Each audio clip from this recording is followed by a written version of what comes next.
When you have more than 70,000 people traveling from all over the world to an event like this, there will be trash and there will be pollution.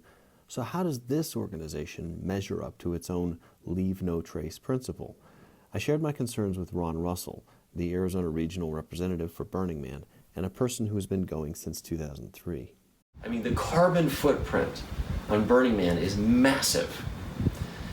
And when I've brought it up, like on Facebook or whatever, people just kind of brush it off.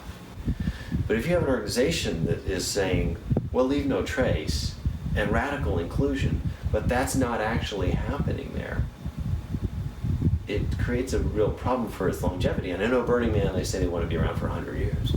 How do you solve that problem as an organization, either Arizona or nationally? How do you solve that? Take your trash home, right? Take it home. You got it all there. Take it all home. That's the easier one. The hard one's carbon. Okay. The hard one's like big vehicles, so electricity generators. Badly performing vehicles. Yeah. I don't have a great answer, right? Yeah.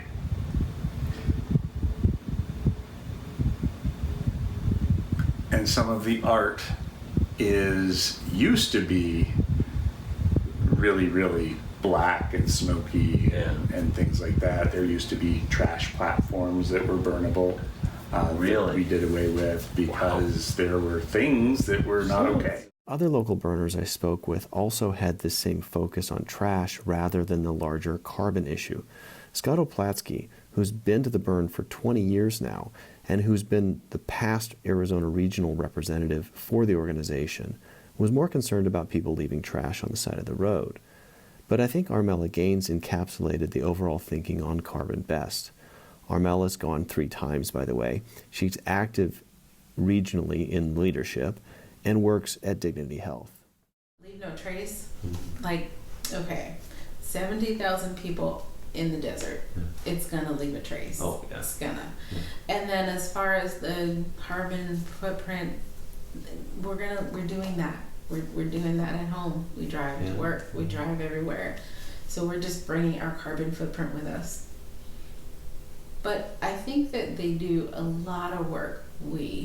Burning Man does a lot of work not to leave a mark too bad on the ecology of wherever we are. My entire line of questioning here put me in a funny position. I mean, certainly these are all very considerate people, and my intention is not to say that they're not trying. But isn't our carbon footprint like the big elephant in the room? It's the single most pressing threat to humanity right now. The entire conversation made me feel as if we should be expanding our interpretation of leave no trace.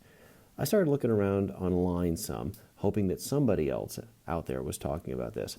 I found an inspiring article in behavioralscientist.org called How to Go to Burning Man Without Going to Burning Man. Carolyn Webb, an executive coach and economist from London, has gone to the burn 4 times. She's also a senior advisor and former partner with McKinsey & Company, an international management firm with over 27,000 employees. I got on a Skype call with her and asked her for her perspective. Trash is obviously a superficial thing.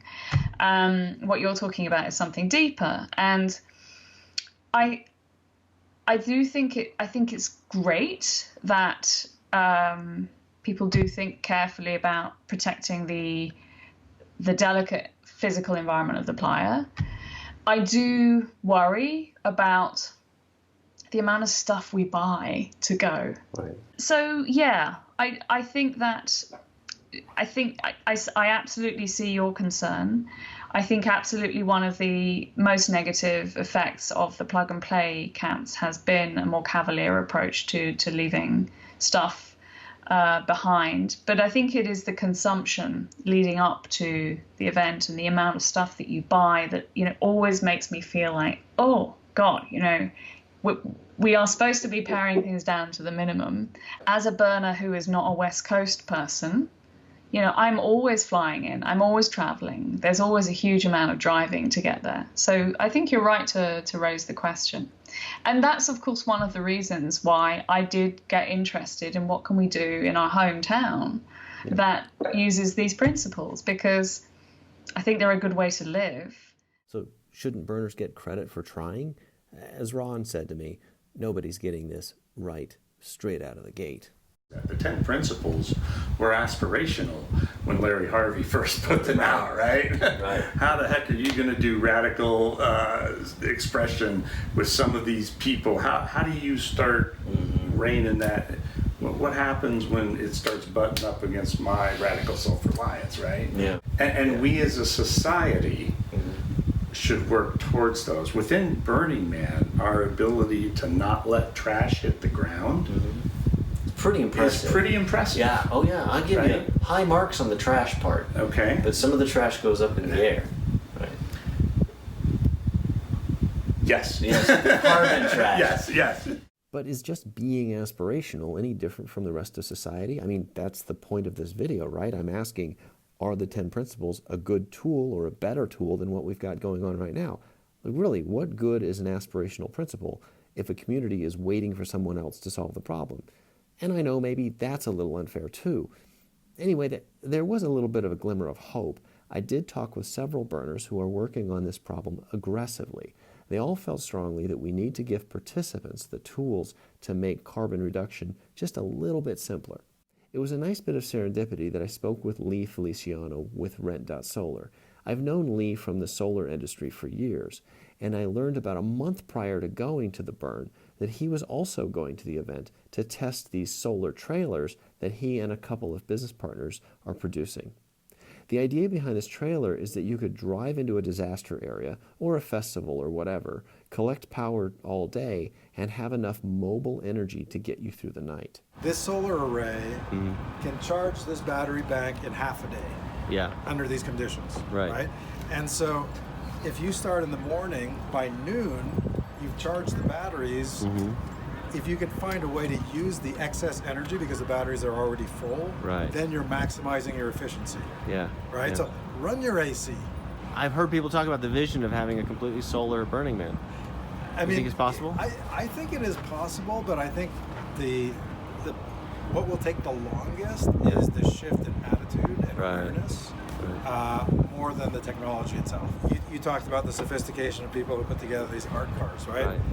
They spent, less than half the amount of thought and energy they put into their art cars into how they use this energy. Yeah. We'd be there. It's a slam dunk. I got some hope from people like Lee and others who are trying to develop more carbon-cutting tools for this event.